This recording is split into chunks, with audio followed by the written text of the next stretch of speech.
Excelente. Bueno, buenos días a todos, estimados compañeros. Catedrático Gilberto Argueta, le agradecemos mucho el apoyo que nos ha brindado durante este proceso. Licenciado Genaro, bienvenido. Muchísimas gracias por su presencia. Sabemos que su tiempo es reducido, así que le agradecemos mucho por estar acá con nosotros. Igualmente para nuestro coordinador de la carrera, el ingeniero Carlos Iván, muchísimas gracias a todos por su presencia. El día de hoy vamos a dar inicio con nuestro webinar, culminando así esta fase del Seminario de Tecnologías de la Información. Sin ninguna duda tenemos la noción de que es su parte importante de nuestra carrera, así que le agradezco a todos los compañeros que están presentes también. Les suplicamos su paciencia al transcurso de esta hora y daremos inicio así a nuestro Seminario de Tecnologías de la Información. Y sin más que agregar, iniciamos. Bueno, en este sentido, ninguna carrera, diría yo, representa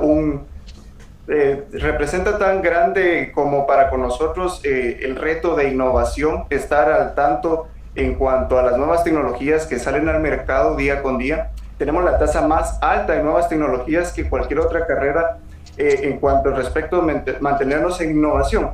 Por lo tanto, como profesionales nos resulta imperativo estar al tanto de estas tecnologías. Y una de esas tecnologías justamente es AWS, el tema que vamos a tratar el día de hoy. Mi nombre es Adame Ruano, tendré el gusto de ser el coordinador en esta fase de nuestro seminario. Asimismo, daremos inicio con los temas que vamos a estar llevando a cabo en el transcurso de esta hora. Para iniciar, tendremos alguna definición y antecedentes históricos por parte de su servidor. La compañera Maybelline Santos nos estará brindando el top de los servicios de AWS y un servicio en específico que es ES2. La compañera Suseli Santos nos estará brindando acerca de unos servicios en específico, Simple Storage Service S3 y Amazon Cognito.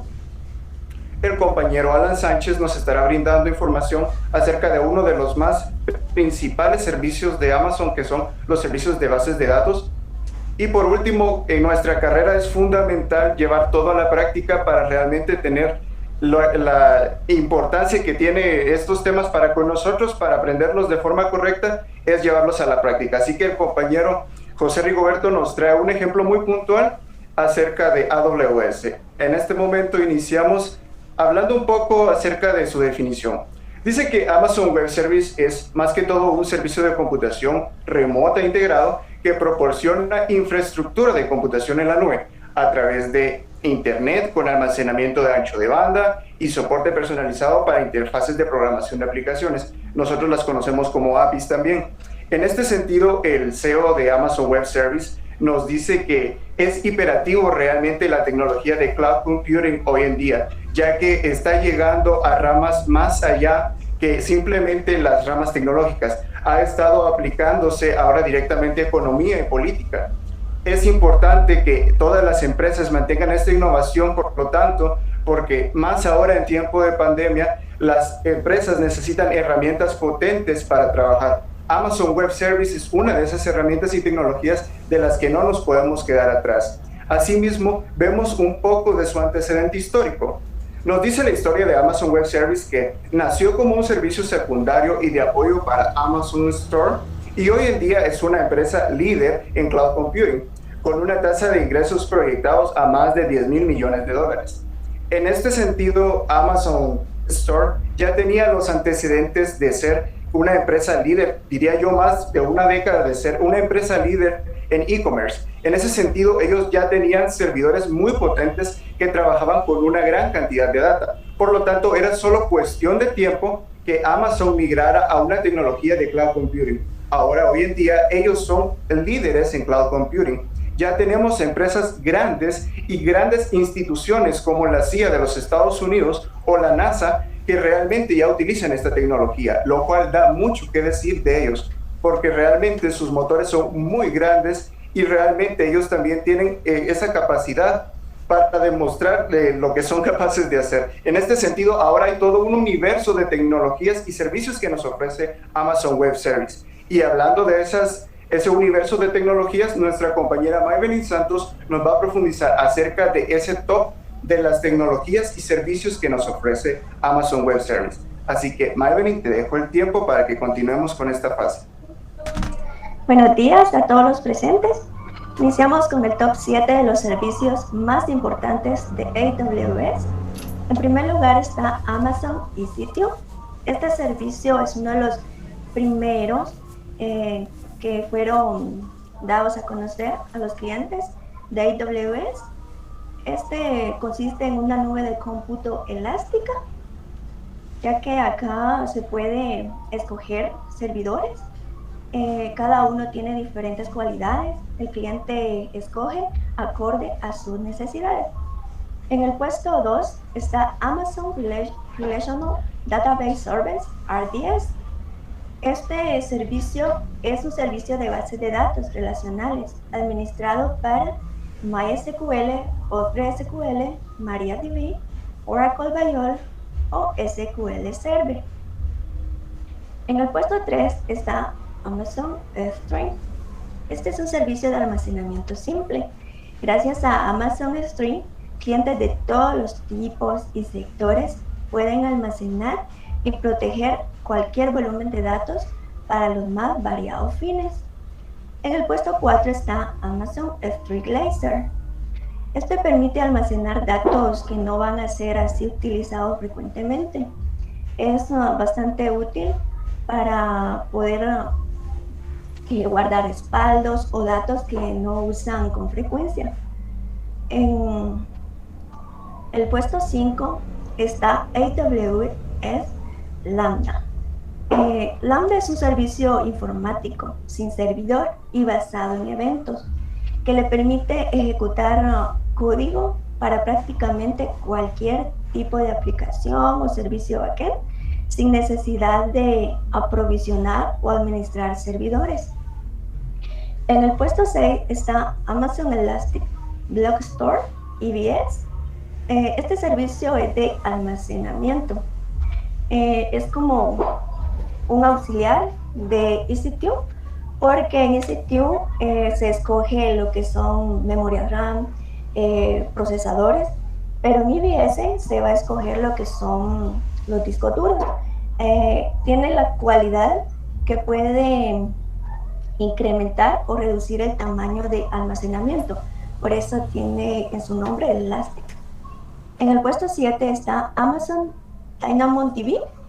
Esta es una base de datos no relacional. Quiere decir que no utiliza el lenguaje SQL y es de clave de valor sin servidor, completamente administrada, que está diseñada para ejecutar aplicaciones de alto rendimiento a cualquier escala.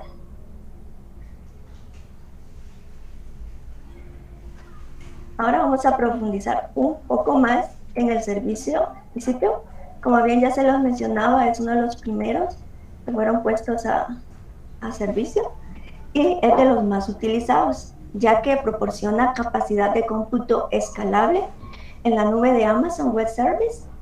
El uso de Amazon EC2 elimina la necesidad de invertir inicialmente en un hardware, de manera que puede desarrollar e implementar aplicaciones en menos tiempo. Puede usar Amazon EC2 para lanzar tanto servidores virtuales como necesiten, configurar la seguridad y las redes y administrar el almacenamiento. Amazon EC2 le permite escalar hacia arriba o hacia abajo para controlar los cambios o los requisitos o los picos de popularidad. Esta característica es bastante buena e importante porque te lo voy a decir con un ejemplo. Ahora en esta pandemia que hemos atravesado y aún estamos en ella, ¿verdad? Hay aplicaciones donde uno puede consultar información sobre los casos de COVID, sobre la vacunación. Entonces esto ahorita está siendo bastante frecuentado, pero va a llegar un tiempo en que esto ya como que se va dejando de lado este tema, ¿verdad? Y entonces ahí lo que se puede hacer es que reducir, escalar hacia abajo, pero supongamos que esto pues se vaya peor, entonces siempre va a ser más, quizás hasta más frecuentada la aplicación. Entonces da la opción a escalar hacia arriba. Ahora vamos a ver cómo es que funciona. Eh, en EC2 se usa el término instancia para referirse a lo que es los servidores o máquina virtual. Acá ustedes pueden visualizar un pequeño dibujo, ¿verdad? Dentro de un círculo está un dibujo que representa la memoria RAM, otro el procesador y otro el disco. Esto es un hardware virtual del cual se puede optar. Como ya se lo había mencionado, lo que es en los discos duros se auxilia del servicio IBS y sobre este hardware se monta lo que es una imagen de máquina, podríamos llamarle un sistema operativo. En la siguiente diapositiva les voy a explicar sobre los pasos para la creación de una e-sitio. Y el primer paso es escoger la imagen de máquina de Amazon. Debe especificarse una imagen de máquina al lanzar una instancia, por ejemplo, un sistema operativo, un servidor de aplicaciones y aplicaciones. Desde una imagen de máquina de Amazon se lanza una instancia, que es una copia de la imagen de máquina que se ejecuta como un servidor virtual en la nube. En el paso 2, se debe escoger el tipo de instancia. En otras palabras, el hardware del equipo que utilizará en la nube. Hay variedad de instancias. Algunas están optimizadas en CPU, otras optimizadas en memoria y muchas más opciones. Pero si el cliente no sabe cuál escoger, pues hay instancias de propósito general. En el paso 3 está almacenamiento y parámetros de redes. Se utiliza una red virtual dedicada a la cuenta de AWS, conocida como nube privada virtual. En el paso 4 se selecciona el Security Groups. Esto es una seguridad y se le llama seguridad acá a responsabilidad compartida entre AWS y el cliente. Utilizan el modelo de responsabilidad compartida, que esto describe como seguridad en la nube y seguridad en la nube. En el paso 5 se maneja la llave para acceder por el protocolo SSH, lo cual es a través de un archivo que autoriza ingresar a ella. Gracias.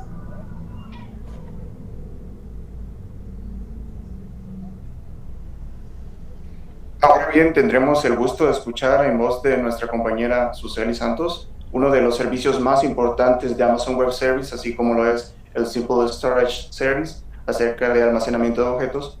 Te dejo el tiempo, Suseli, adelante. Muchas gracias, Adamer. Buen día a todos. Vamos a ver lo que es el tema Amazon S3 o Simple Storage Service.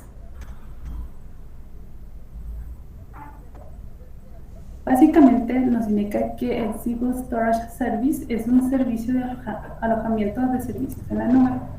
Básicamente este también lo podemos definir como una plataforma as a service, que básicamente hoy en día está tomando esto mucha relevancia, ya que dentro de la nube nosotros podemos ir realizando el guardado de información, el recuperado de la misma, independientemente del volumen que estemos manejando. Básicamente, pues esto va conforme a la capacidad que nosotras tengamos canceladas en nuestras empresas para poder hacer el uso del almacenamiento de la nube. Básicamente, pues en la actualidad el servicio S3 de Amazon tiene cerca de 7 billones de objetos, lo cual lo convierte pues en empresa líder del sector en lo que refiere a almacenamiento en la nube.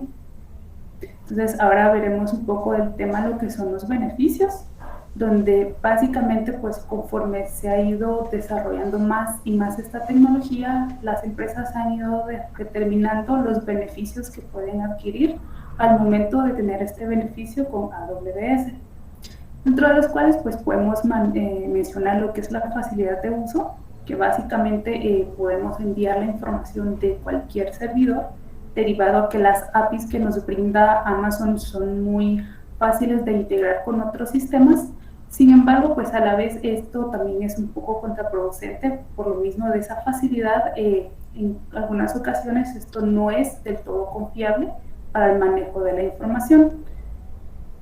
Sin embargo, pues también acá tenemos lo que es la seguridad, que básicamente pues S3 nos permite un resguardo de información con un nivel de integridad y confidencialidad que son proporcionados al momento de que se hace un cifrado de extremo a extremo. Esto pues permite que la privacidad y la seguridad de la información esté independientemente de la cantidad de archivos o a la misma estructura que los archivos lleven al momento de ser almacenados en S3. Luego tenemos lo que es la disponibilidad.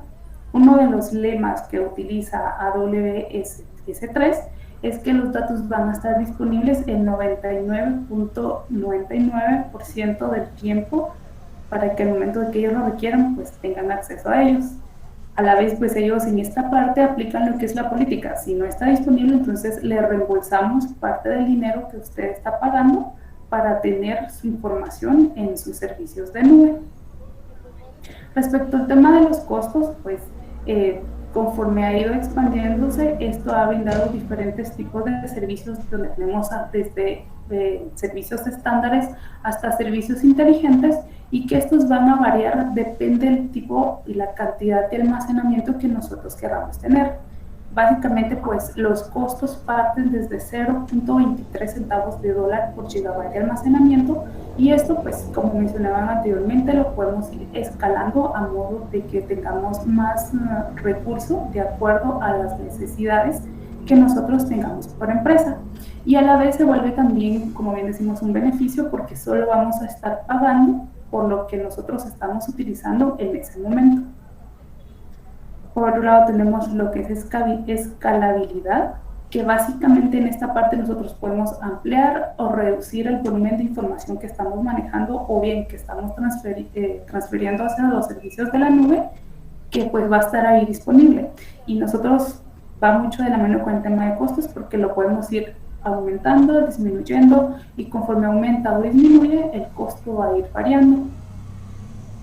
Luego tenemos lo que son la interacción con las aplicaciones de terceros, donde básicamente pues S3 cuenta con muchas APIs, como bien les comentaba anteriormente, la cual cada uno de los desarrolladores puede utilizar para poder conectar los diferentes datos o almacenamiento de datos que nosotros tengamos en nuestros servidores. Entonces lo pueden hacer desde una aplicación móvil, hasta de una plataforma web. Entonces, al momento de tener esa interactividad, se vuelve más fácil el poder hacer la transferencia de archivos de un lado hacia S3.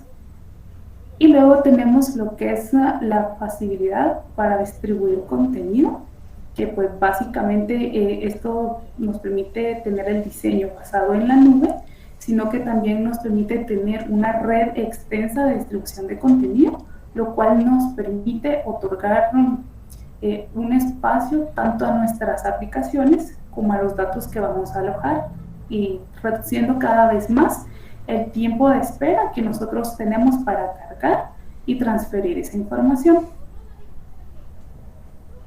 Y bueno, ahora vamos a ver lo que es Amazon Cognito, que básicamente pues esto es un servicio que nos proporciona una sincronización de datos e identidad para que los usuarios puedan administrar y sincronizar todas las aplicaciones de forma segura.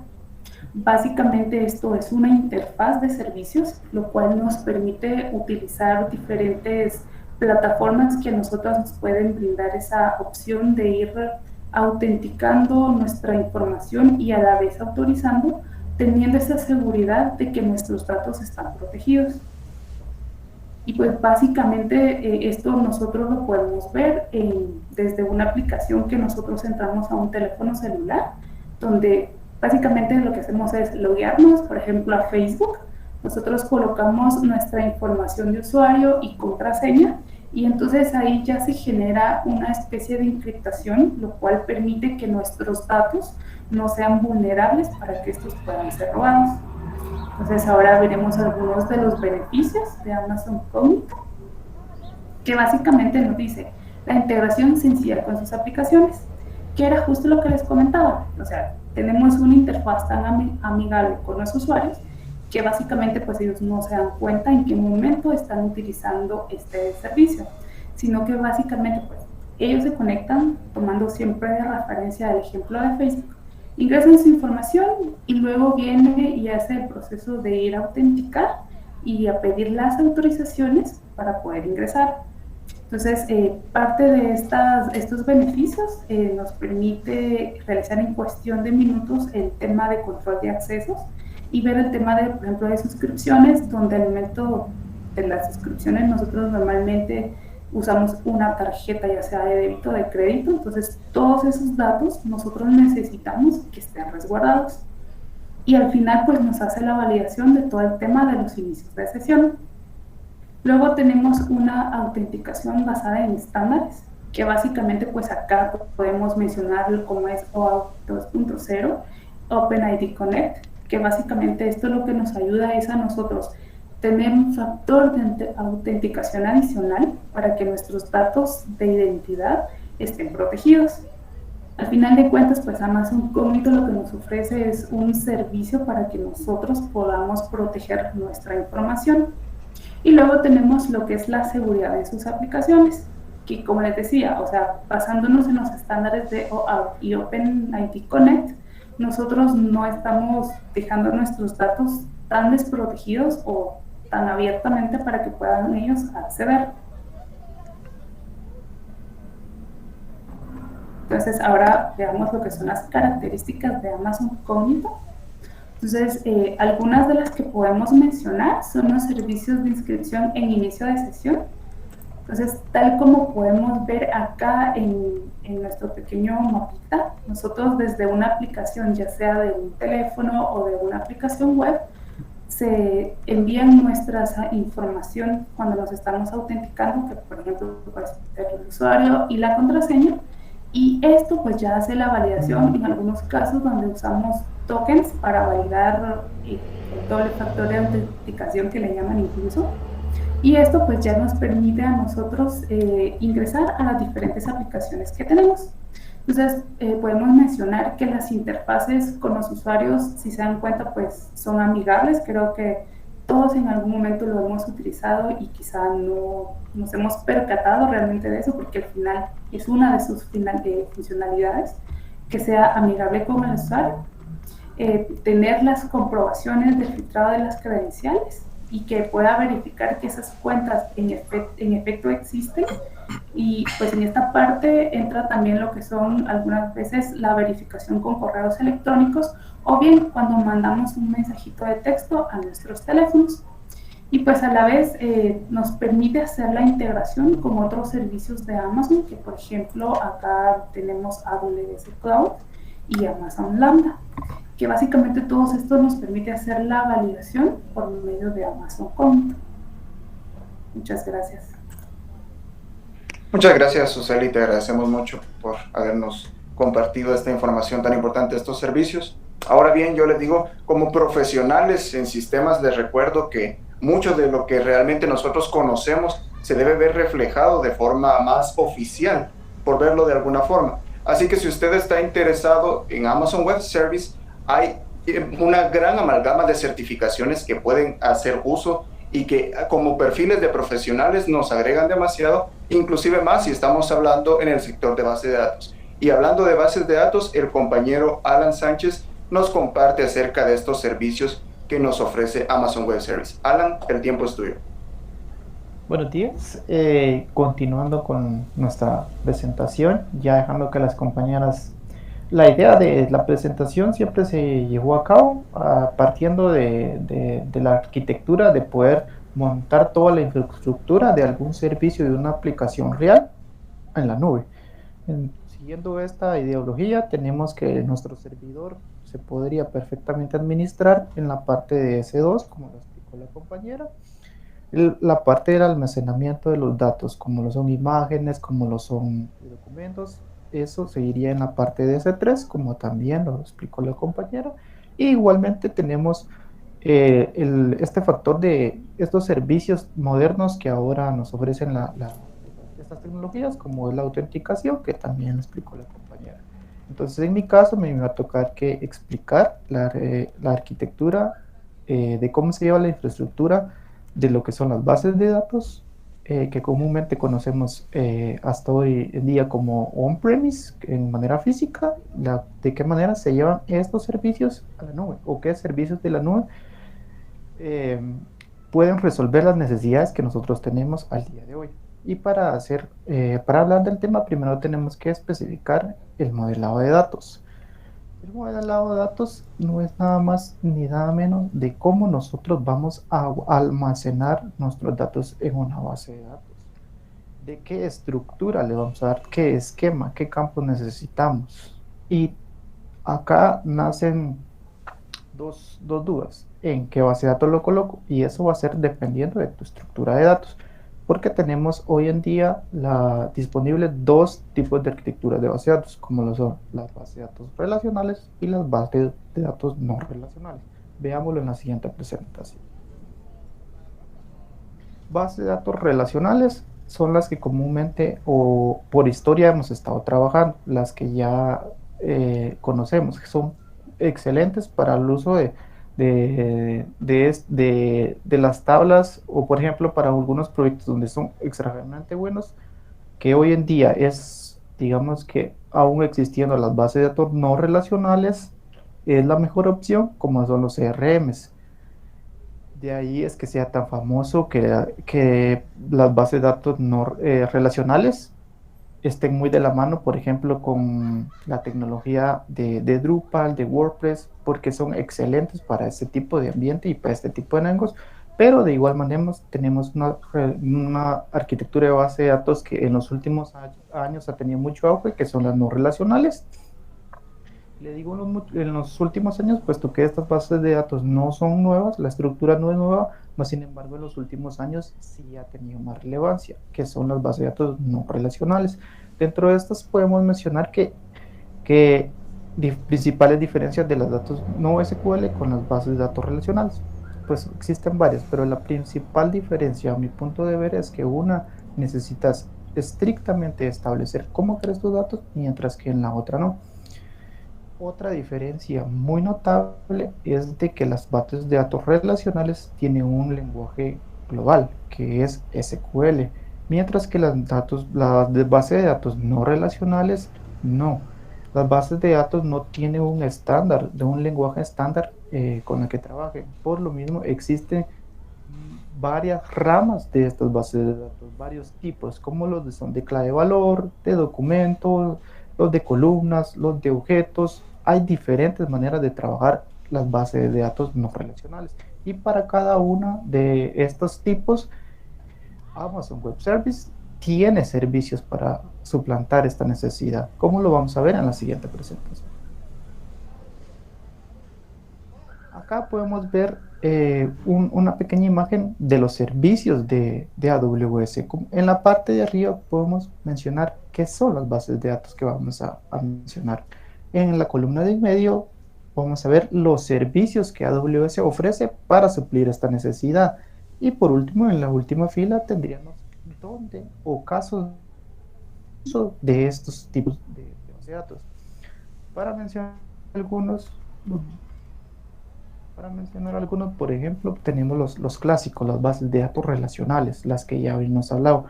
Amazon para este tipo de servicio ofrece dos alternativas, como lo son Aurora y como lo son RDS.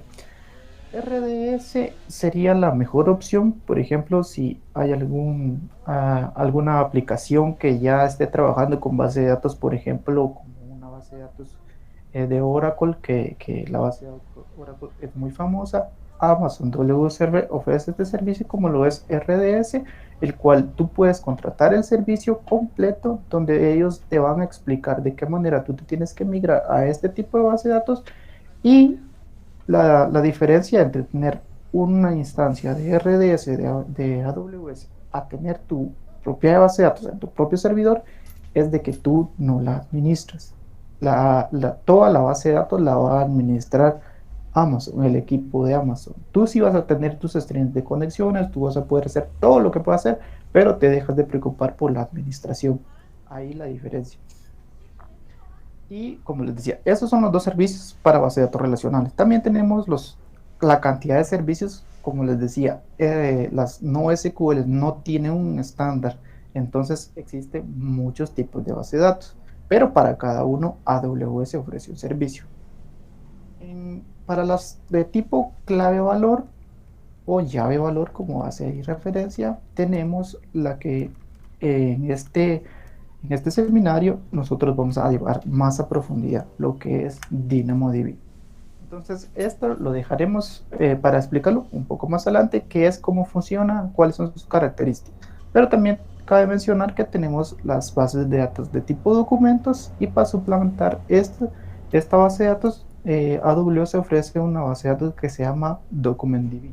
DocumentDB es donde tú montarías una instancia de las bases de datos no relacionales, como lo es Mongo. Mongo es una de las bases de datos no relacionales más famosas, orientada a tipo documentos, y en este apartado tú subirías esta instancia.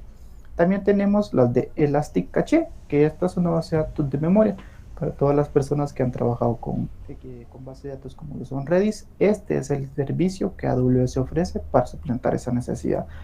Casos de uso, generalmente aquí es donde se utiliza para colocar sesiones, llaves de usuario, características de usuario que necesitan altamente disponibilidad.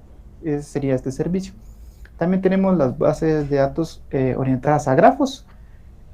AWS ofrece el servicio que se llama Neptune para este tipo de base de datos. Estas son un tipo de base de datos muy especial, de uso bastante matemático. La casa que más, o la marca de las bases de datos más conocida, se llama Net4, y acá es donde en este servicio se colocaría esa instancia. También tenemos las bases de datos de series de tiempo, que acá se podrían colocar. El servicio que AWS ofrece se llama TimeStream. Este tipo de base guarda datos como cuánto tiempo estuve viendo yo una imagen en redes sociales, cuánto tiempo estuve en un video. Todo ese tipo de estructura de datos se almacenan en bases de datos de este tipo. Tenemos también bases de datos contables, y para esto AWS ofrece el servicio llamado QLDB. Y por último tenemos un servicio, como les mencionaba, que hay bases de datos orientados a columnas, que su característica por tener tablas exageradamente grandes, y para esto servicio AWS ofrece un servicio llamado Kspaces. En la siguiente presentación ya vamos a empezar con lo que es DynamoDB. Podríamos empezar en la siguiente presentación con lo que es, pero no antes sin mencionar este apartado. Yo quise colocar esta imagen porque muchas veces no somos conscientes de la cantidad de servicios que ya están en AWS. Acá podemos ver unos logos de empresas del área de Latinoamérica que operan con AWS, y quise poner esta imagen. Me llamó la atención que la SAP ya tiene parte de su arquitectura en lo que es AWS. Acá podemos ver que empresas con altos estándares de seguridad ya se encuentran en la AWS. Entonces, si ya existe alguien que aún piensa que la nube pues no es segura, o que tus datos no van a estar íntegros, déjame decirte que sí, grandes empresas ya están tomando esto. Vamos a hablar ahora sí acerca de las bases de datos de DynamoDB en la siguiente presentación.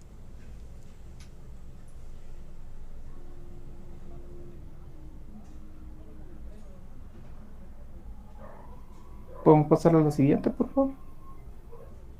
Ahora sí, vamos a tomar el tema que es DynamoDB. Como les mencionaba, el seminario, de parte de las bases de datos, nosotros quisimos desarrollar este servicio de DynamoDB. DynamoDB es un servicio de base de datos no SQL, totalmente administrativo, que ofrece un rendimiento rápido y predecible, así como una perfecta escalabilidad. Ya veremos por qué es esto de que sea tan altamente disponible. La alta disponibilidad y durabilidad de los datos se almacenan en discos de estado sólido, los mentados SD. y se replican automáticamente en varias zonas de disponibilidad en una región, una región de AWS, proporcionando alta disponibilidad incorporada y durabilidad de los datos. Expliquemos un poco acerca de cómo funcionó DynamoDB, pero antes tendríamos que explicar lo que es un AWS región. Los AWS región podemos verlo así como el área en la que se encuentran los servidores de AWS.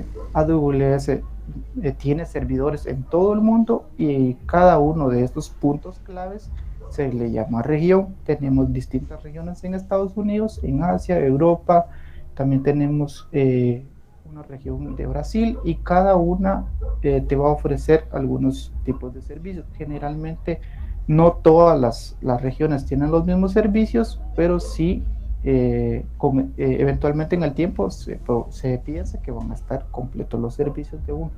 Por ejemplo, entonces si tú eres de Asia, lo mejor es que tu aplicación se monte o se sirva en una región de Asia.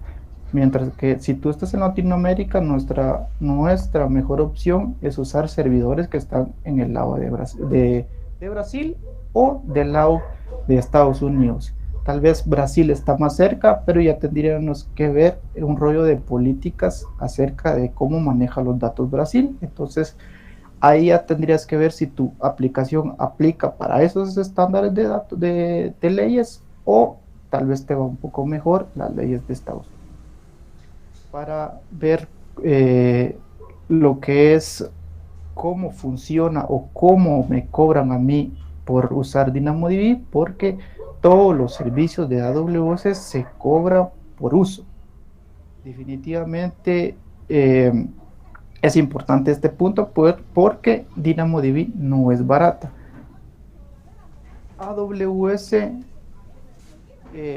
tenemos que tocar temas de AWS como lo son la WCU, que es Write Capacity Unit, es la encargada de escribir registros en la base de datos, y RCU, que es Read Capacity Unit, es la encargada de leer los registros en la base de datos. Bueno, lo WCU es la manera en cómo se va a estar haciendo una consulta de base de datos, lo cual va a implicar procesamiento que va a escribir en la base de datos, como meter un registro. Y RCU, hacer cuando tú pides los datos, el trabajo del CPU que va a necesitar para resolver esta consulta y devolverte tus datos. Y aquí vamos a ver cómo las cantidades de costos. Cada unidad de capacidad de escritura, es decir, un RCU, cuesta 0.47 centavos de dólar, mientras que cada unidad de capacidad de lectura, que es un RCU, cuesta 0.9 centavos de dólar.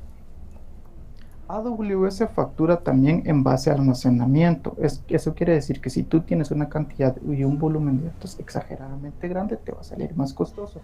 Podríamos mencionar que por cada giga el costo es 0.25 centavos de dólar. Pasemos a hablar un poco acerca de la estructura de que lo compone DynamoDB. La fisionomía de DynamoDB es muy parecida a las bases de datos relacionales. En un inicio dado que esta contiene tablas y ítems. Estos son. Al referirnos que DynamoDB se parece a una base de datos relacional, nos referimos a la analogía de que está compuesta también por tablas y por ítems. Los ítems van a ser los elementos que introduzcamos en la tabla. Para ver a fondo la arquitectura o el esquema que maneja una tabla de DynamoDB, veamos la siguiente presentación. La estructura que maneja DynamoDB tenemos la partition key, que es la llave principal, en la cual se agrupan los datos y se determina cómo se particionará la data. Y tenemos también el short key, es la llave de ordenamiento de los datos. Estas dos claves son importantes porque en base a esto luego nosotros procederemos a hacer nuestras búsquedas en nuestras bases de datos. A la unión de estos dos campos se le llamará primary key, a diferencia de una base de datos relacional que generalmente el primary key pues solo es un elemento en la columna de la tabla. Al resto de elementos se le llaman atributos. Vean, dice, atributos corresponde al contenido de los datos. Estos pueden ser variados dado que DynamoDB no tiene estructura de base de datos relacional. Es lo que mencionábamos. Al final de cuentas, DynamoDB es una base de datos no relacional y partiendo de esta característica, sí se hace, podría decir que cuando tú levantas una tabla se hace un contrato donde tú creas tus elementos que van a ser obligatorios, como lo pueden ser una partition key y un shortcut, pero el resto de elementos no tienen estructura. ¿Esto qué quiere decir? Que tú podrías meter en una línea lo que es un conjunto de caracteres como son nombre, edad, escuela, y en el apartado de abajo, siempre respetando la partition key y el shortcut, podrías meter campos de otro tipo, por ejemplo, ciudad, región, color de pelo, o sea, no puede ser que una y la otra no tengan mayor relación, a no ser que tengan relación en lo que son las partition key y las shortcut. Veamos veamos otro tema importante de las bases de datos, que son la consistencia. DynamoDB tiene 3 tipos de consistencia. Yo creo que este es un punto importante porque una cosa que tal vez yo no me he explicado acerca de cómo funciona DynamoDB es que partiendo de que tenemos regiones, cuando tú creas una instancia de DynamoDB, al momento de tú crear tu instancia de base de datos, él automáticamente por detrás crea 3 bases de datos, siendo 4 las que tú tienes.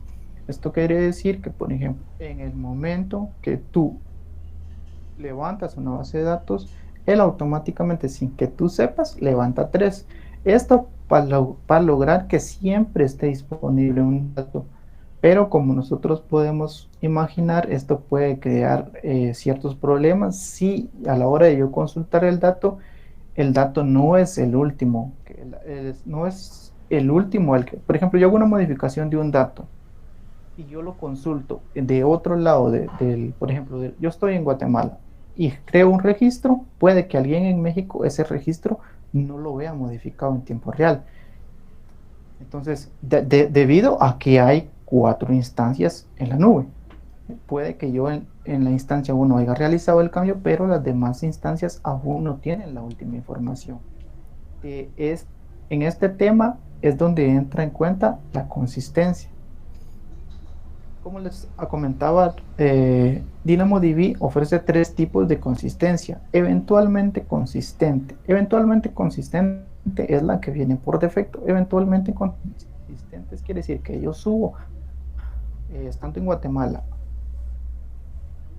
hago un cambio a mi base de datos, eventualmente consistente en el tiempo, los demás instancias van a tener la última información, pero esto puede llevar n cantidad de tiempo. Generalmente no es mayor a 3 segundos, pero como ustedes podrán notar, 3 segundos es una cantidad, en ciertas aplicaciones es demasiado, pero también para suplir esta necesidad y que quieras una respuesta o que estén en sincronía a una mayor velocidad, tenemos lo que son las fuertemente consistentes.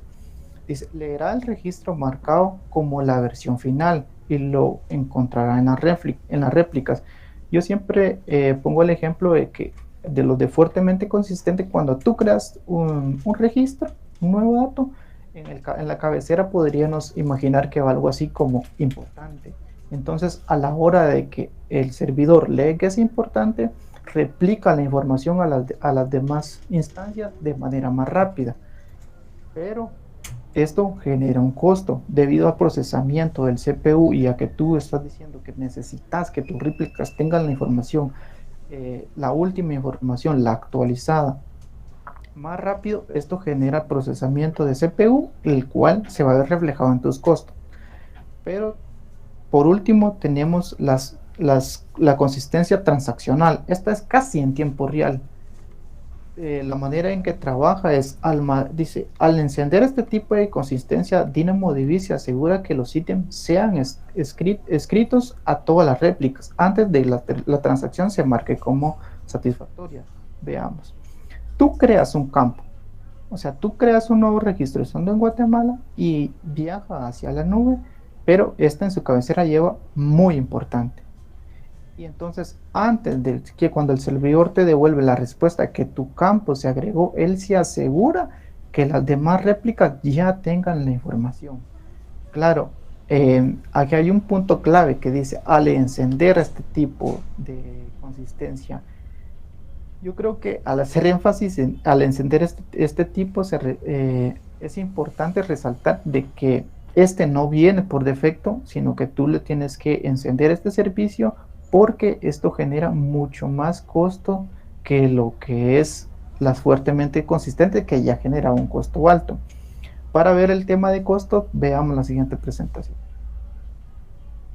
Pues aquí tenemos los costos. Eventualmente consistente dice que por cada kilobyte va a ser igual a una unidad de Write Capacity Unit, que como habíamos visto anteriormente, este tiene un precio de 0.47 centavos de dólar.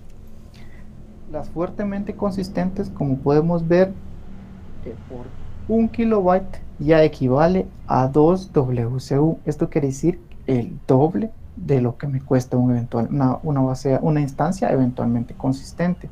Pero si nos fijamos en la consistencia transaccional, esto me cuatriplica el precio inicial por cada kilobyte. De la misma manera, en la capacidad de lectura, como podemos ver que por 4 kilobytes va a equivaler o va a ser igual a un RCU, una capacidad, un Read Capacity Unit. Esto es como lo que les comentaba, lo que viene por defecto, y como les subimos en las dispositivas anteriores, esto tiene un precio de 0.4 centavos de dólar. Las fuertemente consistentes tendría el doble. Por 4 kilobytes equivaldría a lo que son 2 RCU, pero las transaccionalmente inconsistentes de igual manera cuatriplicaría el valor inicial. Veamos la siguiente presentación.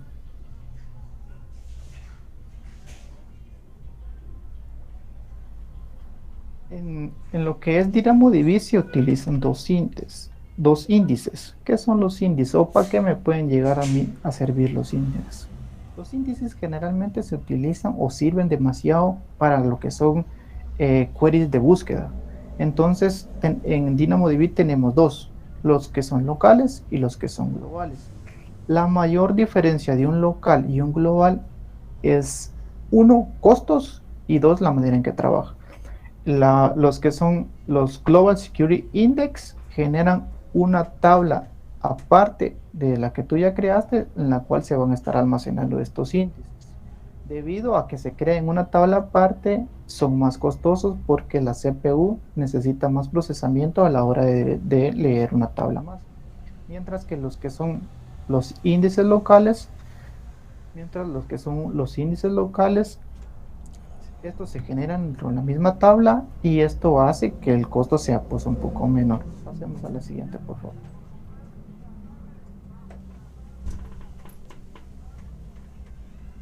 Acá podemos ver un poco acerca de la estructura o de qué manera se puede ver cómo son los registros de DynamoDB.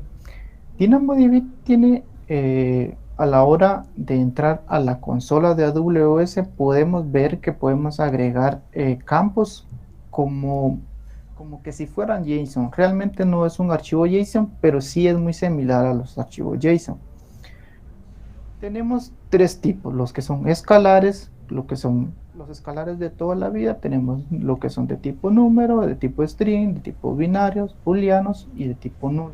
También vamos a tener lo que son de múltiplos valores, un conjunto de strings, un conjunto de números, un conjunto de binarios. También tenemos los que son orientados a documentos, como son listas, mapas, arreglos, tuplas, en otros lenguajes le llamamos así. Como en la parte de abajo de la presentación se puede ver cómo es la estructura de estos datos. Como podemos ver, tenemos diferentes campos, como son el producto, el nombre del producto, y si podemos ver, es un string. De igual modo, el precio va a ser un número, y como podemos ver en color, es un array de strings. Bien, partiendo de esto, como les comentaba, podemos almacenar este tipo de documentos. Pasemos a la siguiente, a la última, por favor. Eh, de lo último que vamos a hablar es de dónde se puede utilizar DynamoDB o para qué se puede utilizar DynamoDB. Como nosotros lo pudimos ver, AWS tiene muchos servicios para distintos tipos de bases de datos, pero estas bases de datos van orientadas a resolver una necesidad. Y la necesidad que DynamoDB resuelve perfectamente son los microservicios. DynamoDB se utiliza demasiado en microservicios. La ideología de microservicios es no tener una sola aplicación con muchas tablas, sino diferentes. Así que microservicios donde el backend solo haga exclusivamente una cosa. Para esto vendría genial. Y por ejemplo, también viene re bien para lo que son las bases de datos partiendo de eventos. Cuando tú tienes algún evento en tu aplicación, tú podrías almacenar este tipo de datos que sucede en el evento, en un evento específico, podrías almacenar esos datos. Otro apartado en el que es muy utilizado es en IoT, la inteligencia de las cosas.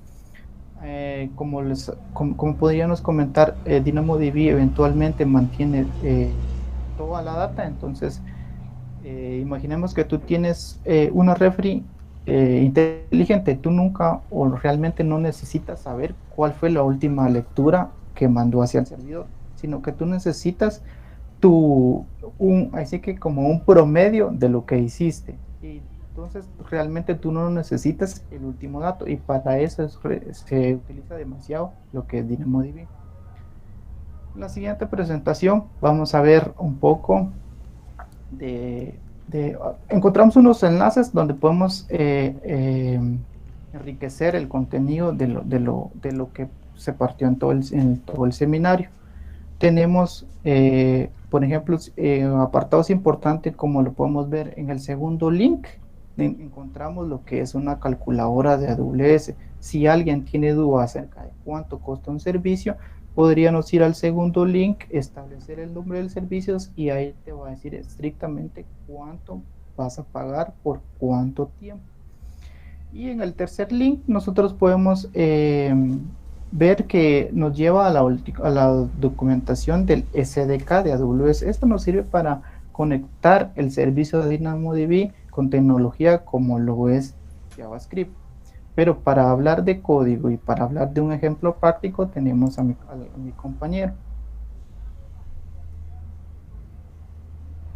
Muchas gracias, Alan, por compartirnos ya muy puntualmente acerca de los servicios de bases de datos. Y bueno, una duda que se puede generar en este punto es, ya hablando de costos, ¿cómo cancelo mis servicios de AWS? Pues déjenme decirles que realmente AWS acepta una gran amalgama de proveedores de bancos con sus tarjetas de débito y crédito. También podemos encontrar pagos directos con ACH en el área de Estados Unidos, y para el área de Europa tenemos ESPN, que son también parte de los servicios que se pueden cancelar de Amazon Web Service. Se pueden cancelar con cualquiera de estos dos pagos directos, ya sea con ACH o con ESPN en el área de Europa. Ahora bien, ya tenemos, como diría el compañero Alan, la mejor forma para nosotros como ingenieros destacar y ver realmente cómo funciona un servicio sería con un ejemplo puntual. El tiempo es para el compañero José Rigoberto. Mucho gusto y bienvenidos al webinar 2021 de AWS. Para mí es un gusto poder llevarles a ustedes un ejemplo práctico de cómo funciona lo que es una aplicación haciendo uso de los servicios de AWS que hemos visto anteriormente. Entonces vamos a dar inicio viendo lo que es un repositorio de GitHub. En este caso nosotros hemos utilizado un servicio de repositorios de GitHub porque es uno de los más populares y es el que se ha adaptado a nuestras necesidades. Ustedes pueden hacer uso de repositorios como GitLab o Gitbucket, el que mejor a ustedes pues se les haga conveniente. En los equipos de desarrollo de software, para iniciar una aplicación, ya bien sea local o remota, utilizamos hoy en día lo que son repositorios de control de versiones para llevar el código. En este caso tenemos GitHub. Y puntualmente viendo esto, vamos a partir de esta idea que ya tenemos nuestro código en nuestro repositorio de GitHub. Luego lo que vamos a hacer es irnos a la consola de AWS. Este es nuestro Management Console que nos provee AWS y donde nosotros podemos elegir en una gama de servicios que nosotros podemos construir y elegir para nuestra conveniencia, y de esa forma pues construir lo que a nosotros mejor nos parezca. Pero para este caso precisamente nos vamos a ir a ver a la consola de AWS, que es Cloud Shell, donde nosotros vamos a ver puntualmente cómo hacer un clon de este servicio que nosotros tenemos en GitHub a nuestra consola. Vamos a ver la configuración de la región también, así que vamos a dar inicio en este punto muy importante que es git clone, donde nosotros vamos a utilizar un comando de git clone y vamos a pasarle seguidamente la ruta de lo que es donde está almacenado nuestro repositorio en GitHub. Haciendo esto, lo que hace es empezar a clonar nuestro código hacia nuestro servicio de AWS en Amplify, y con ello lo que vamos a ver es el despliegue de nuestra aplicación como tal. ¿Por qué? Porque es muy importante configurar el despliegue de nuestra aplicación, y con ello lo que vamos a hacer es verificar lo que es nuestra región, como hablábamos anteriormente acerca de estos servicios, ¿no? Entonces vamos a ver cómo hacer el despliegue de la app. Una vez que nosotros tenemos ya el despliegue como tal de nuestra app, lo que vamos a hacer es configurar una de las partes importantes, que son la región donde vamos a tener alojado nuestro servicio. Cuando nos referimos a use as-to, lo que pasa es que estamos eligiendo una región para alojar nuestra aplicación en Ohio. También podemos tener US East 1, que es lo que viene siendo la región de Virginia en Estados Unidos. Entonces, como nosotros vamos a construir nuestra aplicación en Ohio, vamos a proceder realmente a hacer nuestro deploy. Como podemos observar, es una gama de comandos que utilizamos para lograr este tipo de servicios, y vamos rápidamente, una vez nosotros hagamos el clone, vamos a ver lo que es Software Asset Management, que realmente el Software Asset Management lo que hace es un gestor de activos del software. Entonces, lo que hace esto es que nos permite a nosotros como tal poder gestionar nuestros activos del software y poder llevarles a ustedes cada una de las configuraciones necesarias que nosotros vamos a utilizar. En este caso, las configuraciones, haciendo configuración, por ejemplo, de lo que es un SAM, que realmente es Serverless Application Model, que nos permite utilizar el marco de trabajo de código abierto de compilación de AWS. Esto significa que un serverless, en este caso, si vamos a trabajar nuestra aplicación con lambdas, es algo más lo que es nuestros serverless, porque nuestros serverless incluye lo que es la base de datos, las web APIs, toda la infraestructura que nosotros necesitamos para construirla. Entonces vamos rápidamente a ver qué es AWS Lambda, que si tomaron nota que fue uno de los servicios más utilizados en la posición número 5 de AWS.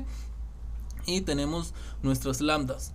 Las expresiones lambda que utilizamos acá en AWS funcionan como un bloque de código de nuestro backend.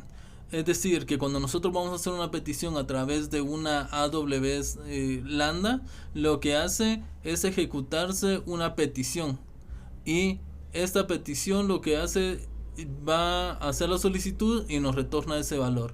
Entonces se ejecuta en un pedazo de código de nuestra aplicación.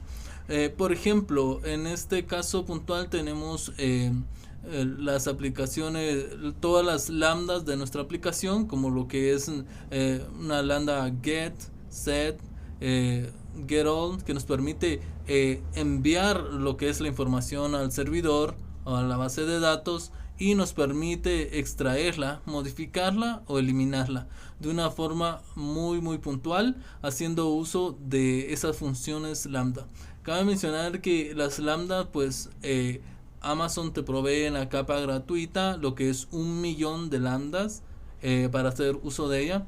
Quiere decir que al momento de que se necesite más de 1.000.000 de lambdas, sí hay que comprar un paquete. Eso significaría que ya nuestra aplicación pues es una aplicación rentable. De momento considero que 1.000.000 de lambdas pues es bastante para ejecutarse durante nuestra aplicación. Vamos a ver cómo queda nuestra app una vez la despleguemos. Esta vendría siendo nuestra app.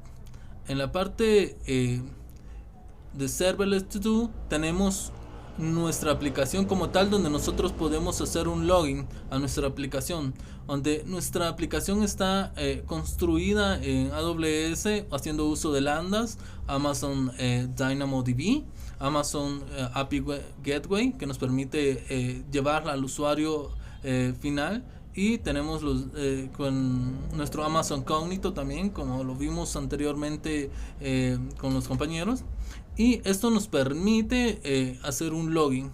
En la parte derecha nosotros tenemos realmente lo que es un login a nuestra aplicación, haciendo uso de lo que es nuestro correo electrónico y una contraseña si ya nos hemos dado de alta.